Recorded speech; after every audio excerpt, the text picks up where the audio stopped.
Hello viewers, and welcome to episode 11 of F1 Talk, and in this edition I'd like to go over the Malaysian Grand Prix that took place this weekend. And as I predicted correctly, Lewis Hamilton got pole, and there weren't really any surprises as far as qualifying was concerned. It was a straightforward session, and the good news for F1 in general was that HRT Hispania managed to qualify within the 107% rule. So once again we had 24 cars on the grid as opposed to Melbourne when we only had 22. And the following day at the race, as Malaysia always seems to be, we got, well, the start of the race was the teams were wondering what tyres they should be on. Everyone started on intermediates, as for some reason the Malaysian Grand Prix is now scheduled to be in the sort of rain season in their calendar year. I personally think that if they want to avoid wet races or races with changeable conditions, they start to think about putting it back towards the end of the season, like when it started in 1999. But we all started on intermediate tyres. Lewis Hamilton began the race rather well this time. Button was alongside him and pulled off a little bit of a cheeky move coming into turn 1 and turn 2, because it's that all, really difficult right-hander going into the really difficult left-hander. So it's more like one continuous corner. A little bit of a cheeky move in my own personal opinion. Will that put a wedge of mistrust in between the two McLaren drivers? Only time will tell. That's a very interesting talking point. As the laps wore on, the rain eventually came and got worse. Then they brought out the safety car, and within a lap of the safety car coming out, they had red flagged the race. They were on the grid or waiting for the rain to pass for 50 minutes before it was deemed safe to come out. They came out under safety car conditions for a few laps, and then they started off on the race take 2.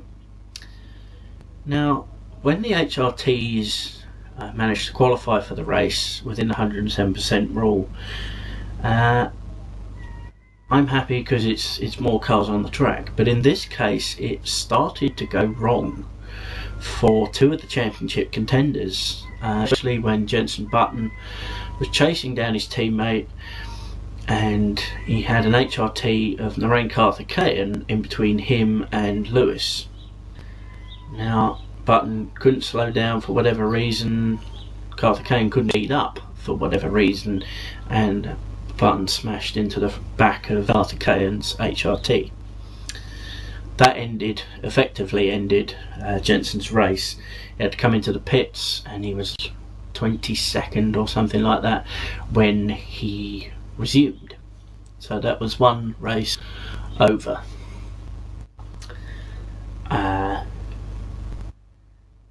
They were all struggling for grip.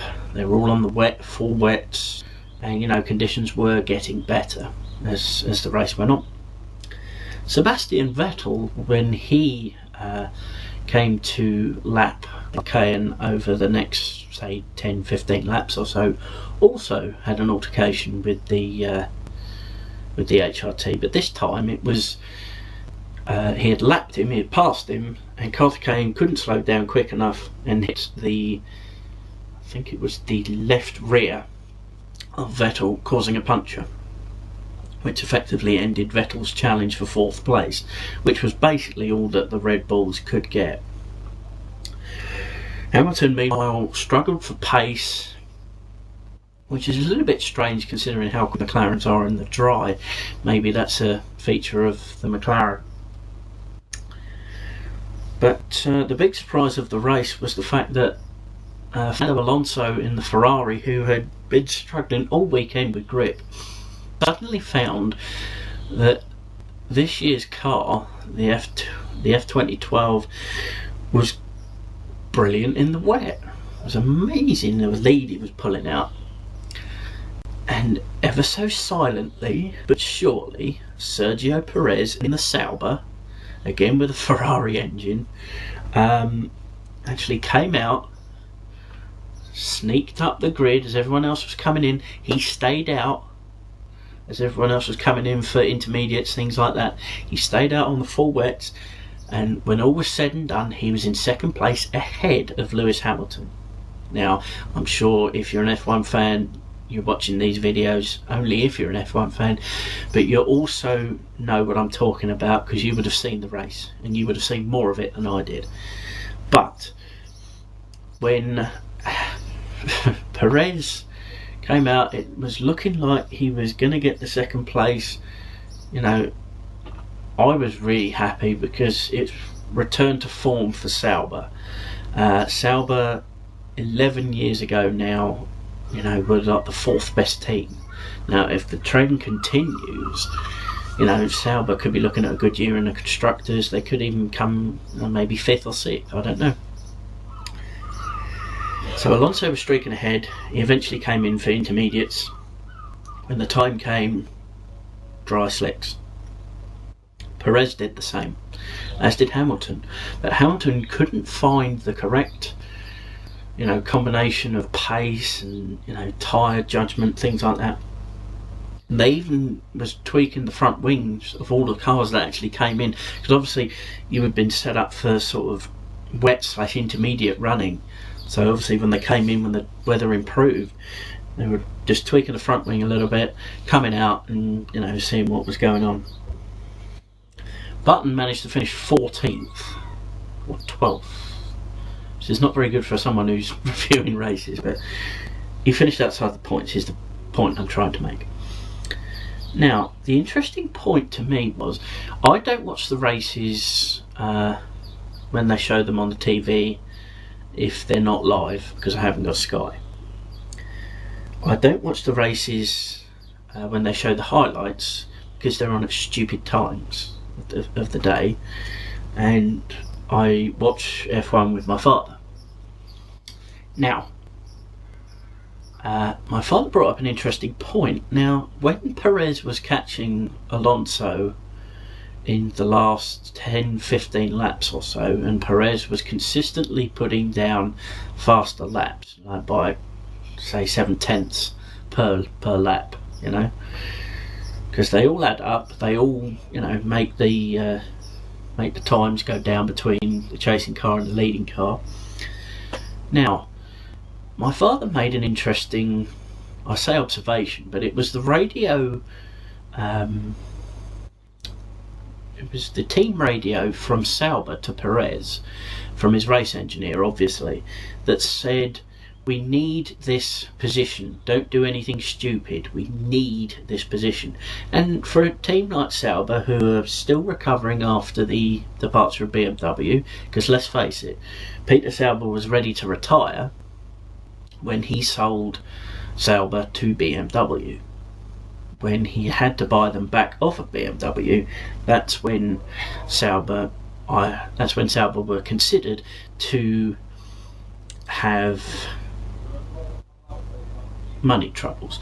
I mean, everyone's got money troubles in this day and age. It's just the fact that with this newish team, so to speak, because let's face it, after the departure of BMW at the end of the 2009 season, the Sauber team were new in everything apart from team, so a couple of team personnel and team name. Everything else was new. But the interesting thing was that my dad brought up, we need this position, don't do anything stupid, we need this position. The order that came over the radio. Now, Sauber use Ferrari engines and have done for every season that I can remember, apart from say 95, 96 when they were really first getting into F1. Sauber used Ferrari engines apart from the years they were with BMW. They had the partnership with BMW, and Ferrari were leading the race. Now, my dad brought up the point that was it code to tell Sergio not to pass Alonso? Had Ferrari got on the had Ferrari made contact with Sauber's team in some sort of respect to say, if you let Alonso win, we'll give you free engines for next season?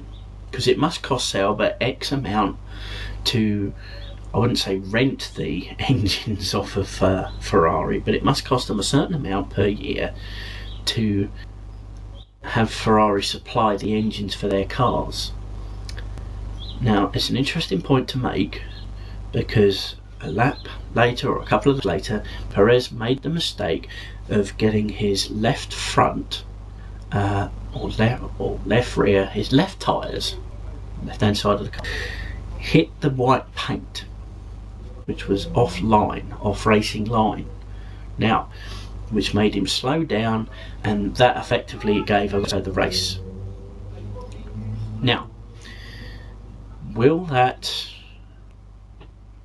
have sort of given Sauber the free engines? A deal like that was made. I'm not saying Ferrari did do that, I'm not saying that in the slightest, but the sort of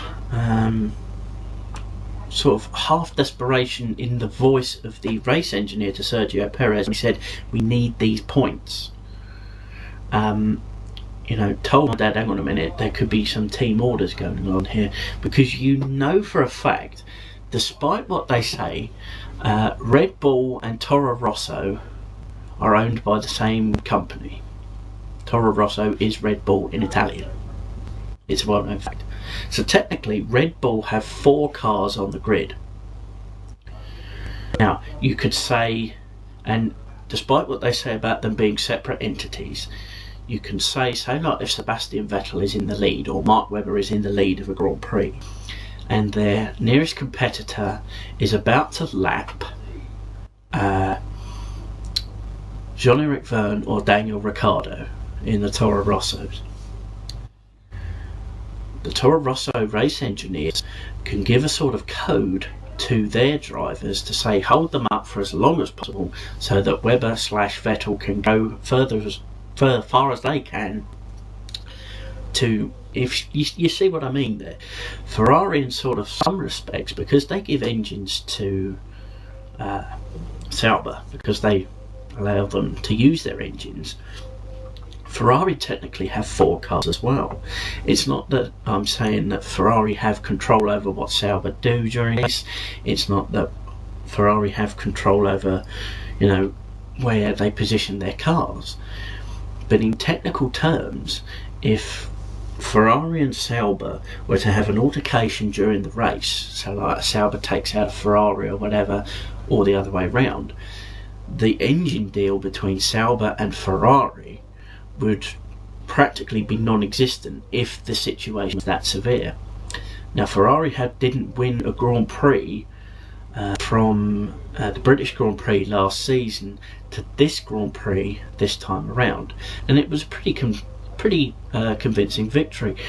When he began to pull away after the race restart, when McLaren's had their troubles, you could tell that Alonso's car was the quickest in the field until the slick tyres were put on. Then the Sauber of Perez was catching him gradually lap by lap, as I've said. But the thing is, as I've just explained to you, if that was the case, then it's sort of team orders. Yes, they're allowed. Sort of inter-team orders, and that's the thing I'm trying to get at. Did Ferrari have a say in who won that race between Sauber and Ferrari, between Perez and Alonso? That's the big question. Yes, it was a fantastic result. Alonso getting the win when no one in their right minds would have predicted Alonso getting the win. Alonso is highly rated. That is clear, and it's clear why. While Alonso was winning you know, leading the race, and he won the race. His teammate Felipe Massa went back and back and back. It says a lot between the class differential between the two Ferrari drivers. It also says something for Massa's luck and Massa's wherewithal with regards to since Hungary 09. And I do apologise about the noises in the background. But Ferrari wouldn't have won that race if it wasn't changeable conditions. But you could see the tears of joy coming from Peter Sauber. You could see the tears of joy coming from the Sauber team when Sergio crossed the finishing line, finished second in the race.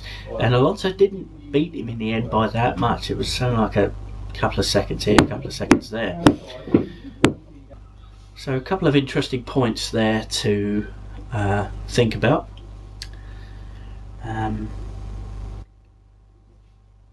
Lewis Hamilton was the third driver on the podium. I'm not going to go through full race results. You know what happened. I'm just giving you my opinion on it. But in terms of, you know, championship, is it a sort of phantom result? Well, the main players in this year's championship, please stand up.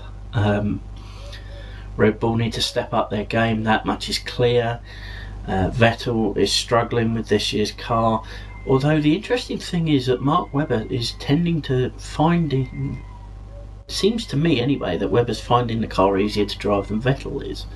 Maybe because of their driver styles, I really don't know.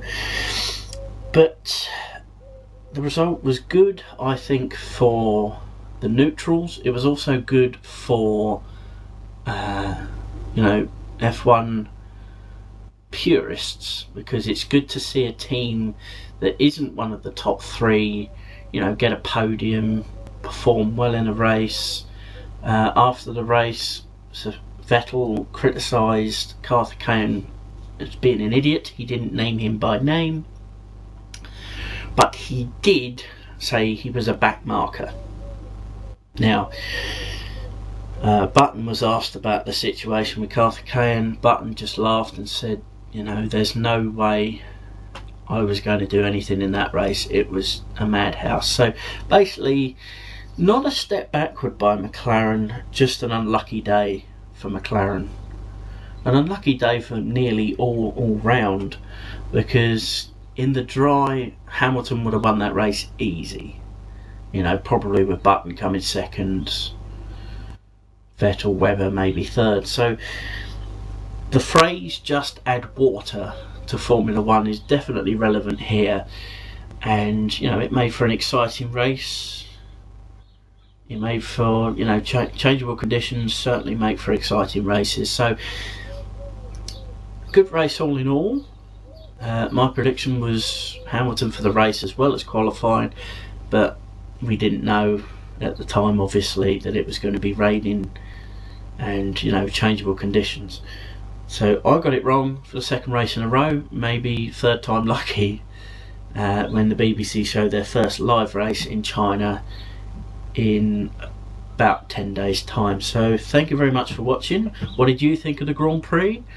Did you enjoy it for a start? Did you actually pick Alonso to win? Well, I sincerely doubt that you did, but if you did, fair play to you, and I'll see you next time.